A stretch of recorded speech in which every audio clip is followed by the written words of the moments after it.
Hi, you're with Dave and Tim at the Single Malt Review on December 12, 2023. It's time for another mystery dram. It is. The field's narrowing. It's narrowing. Are we getting better or worse? Worse, apparently. But never mind. Never mind. I'm sure the gimmies are out there. Now, I will say, since we're filming some of these in advance, means we're not aware of what's going on in the outside world as if the date these go up. So we don't know what wonders or horrors have happened. So apologies if we're failing to respond to your solemnity or sincerity of what's... If the world has in fact ended while we were halfway through December, then never mind, I guess. Yeah. Enjoy these videos anyway. Yes. As we float through space. Okay, boom, boom, boom. That's looking pretty pale. That's a fairly light... Yeah, oh, that's a very honest... That's an honest whiskey, isn't it? Yeah. And I gave this one a sneaky shake while you were here, and it had a few bubbles to show for it. Oh. So I think this could be... Unchill filtered, and maybe something a little stronger. Oh, hello, Pete. Yeah, we've entered the peat zone. That's interesting. Oh. Okay, yep, going by the pain units. Maybe I can, if this is 40... Nice pinch of sea salt. 43. Oh, good little bit of chlorine, plenty of iodine. 50. Really? As high as that? Goodness. 53. And I've entered the pain zone. So I'm going to say this is calibrated by the pain units. This is a 53% whiskey. Wow, okay. Let's see how scientific that is. I'm not getting that at all. Normally I'd be expecting some actual discomfort. Hey, this comes from the box flicker. You can trust my science. Yeah, we'll see how that one pans out. Wouldn't that be funny, though? Calibrate my nose based on how much it hurts me. Okay, what do we got? And is it the gimme Colila that I was anticipating? Quite likely. Whoa, that's a... I've been gumming on a piece of coal or something, some charcoal maybe. No, chewing some burnt that's not timber. Colila. That's too mineral. That is, you say coal, and that's really... That's a bit more Bowmore to me. Hint of lignite. I think we might be dealing with the Isla single cask. And this is some sort of cask strength behemoth version. I don't think so. If this was cask strength, I'm sure I'd be getting a much more of a burn in my throat and up into my sinuses. I'm not getting that, so...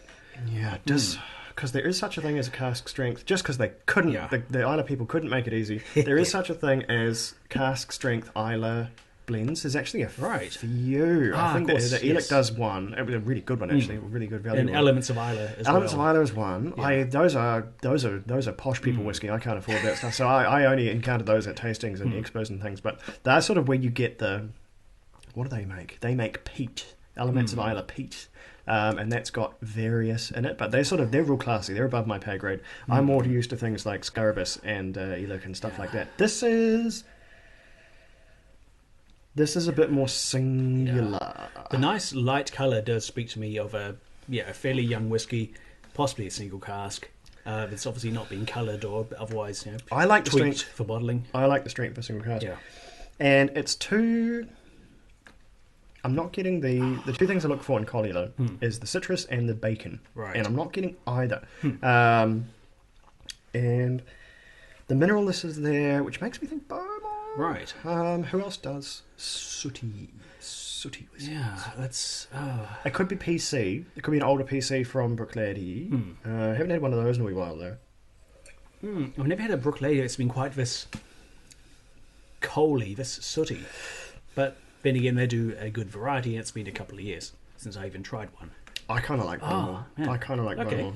This is, one thing, I'm sure this is Isla. Right. I'm fairly confident I'm sure I have a distinct memory of saying this and then it being Lashig not once, not twice, but 3 times over the channel's history. So I'll say that with that one caveat. But that would be a single cask Island. Yes. So I'm going, which is not one of the options. No, I'm going to say... And this Lashig seems to be ruled out. One of the other question marks, Hopefully. we are safe from the Lashig... Please remember, there's still another mystery there which is not accounted for in an existing clue. So I'm going to say this is the one time in history that I'm not going to get dicked by Lashig. I'm not going to get the Lashig special and mistake it for Colila again, and then make some excuse about it's a really affordable alternative, and then jangly keys. Anyway, I like Bowmore for this one. Young Bowmore, right? I guess indie, because Bowmore doesn't do cask strength stuff on their own. Just for the sake of being contrarian, I'm going to suggest Colila.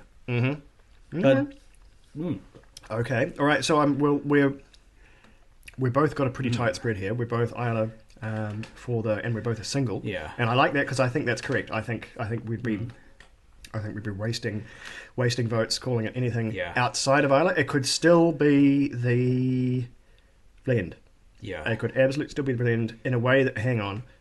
No, okay, no, we almost... there should be more strategy here. If you're going to go with a Colila... Yeah. I really wanted to go for the Bowmore. No, we're going to stick to our guns. That's weird. I'm halfway cheating here, trying to game the system by thinking I should try to go for another square, which would be the peated blend, but it just doesn't taste quite right. It tastes a bit too... I'm thirsting on the blend. Bowmore. Yeah. Thirsting on the Bowmore. Now, the cask strength is wrong for blends. Yeah. And also, look at this unfiltration. That's nice. That is nice and cloudy. Based on our track record of mixed success and failure on these guesses, this could be like an unpeated Madagascan single grain whiskey, for all we know. Yeah. All right. That's what we'll see. Cards on the table. Yeah. Isla. Colila. Cask strength. If not single cask. Yeah. Bowmore. That's all I got for you. That's all I got for you. I'm not convinced on the cask string front. Let's see. 12. What do we got? Oh, so close. Oh, yes. I'm not too unhappy with this. This I'm not is one too I unhappy had with before. this.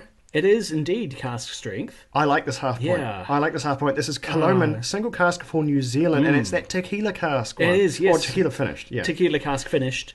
Killoman, cask strength at 54.8. I did not pick it. It's been intense. And 8 years old. An age statement Killoman. You know what? Rare beastie. You know what picked it within 1.8%? Yeah.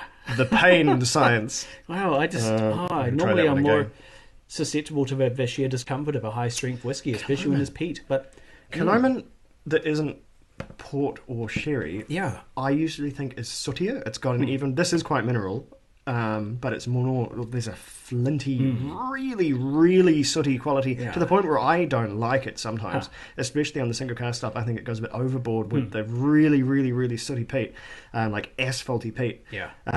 Which is why I went Bowmore, which keeps it a bit more middle of the road. But there's this degree of kind of greasy soot here, which brings Colila to mind for me more than Killoman. Obviously, Killoman very intensely peated, but it manifests differently normally. Now, this is one I've tried once before at a Stramash hosted by a local whiskey organisation. Oh, well, if you were there, then I was probably there too. Yeah, we were. So, And this was one of whiskies on the menu, and I tried it, and the thing that stood out for me most was that I was looking forward to this because it was my first encounter with a tequila cask finish. But the thing which was most surprising was how little tequila influence there was. Yeah, I was going to say, can we taste the tequila? I kind of can't. It's kind of a bit of a new oak finish. There's just a hint of a slight pepperiness, which is a bit like a tequila blanco. This is a nice Killoman for sure, but I think the tequila element might have just bounced off this one. Yeah. I think tequila is pretty subtle. Killoman is not. It is pretty loud. So, but it's got real palate. But what does this count as far as the board is concerned? Because I think we get a half because we were Isla and we were, if not cask strength, in the single cask. But is it a single cask? It's been finished in tequila. So Isla single cask for NZ. So it is. Oh, I guess it counts as single cask. It's the So you just made a good point about the nomenclature of stuff. Of course, a single cask can be any number of casks because it's the whiskey inside which is considered the cask, not the cask. So the name itself is, although I'm not sure how else you'd frame it, the name itself is intrinsically confusing because a cask could have gone into 50 different casks and come out the other end. It's still a single cask. A cask could have been split into multiple smaller casks and still be a single cask on the other end. It's just one single cask has become multiple single casks, and the madness is everywhere. It ended up maturing together in one single cask, so it counts as a single cask as far as whiskey goes. So, the single cask refers to the journey, I suppose, rather than the wood.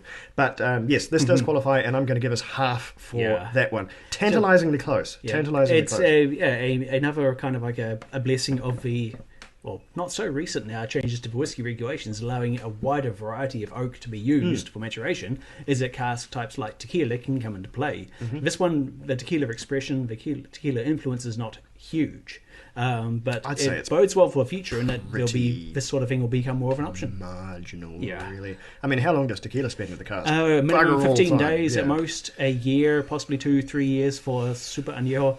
Very old tequila. So who and those were all mostly experiment, I believe. I could be wrong. But Perfectly scrummy Coloman. Won't turn out like Coloman Hides its strength so well. I would not have picked this as cast strength, but here it goes. You need better science. Yes. You need better gimmick science. Normally I rely on my sheer pain and discomfort levels because I'm not don't have a massive threshold for strongly peaty whiskey. Hone them in. Yeah. All right, I see 10 minutes. Naughty, wasting tape. Okay, join us tomorrow. See how we're doing.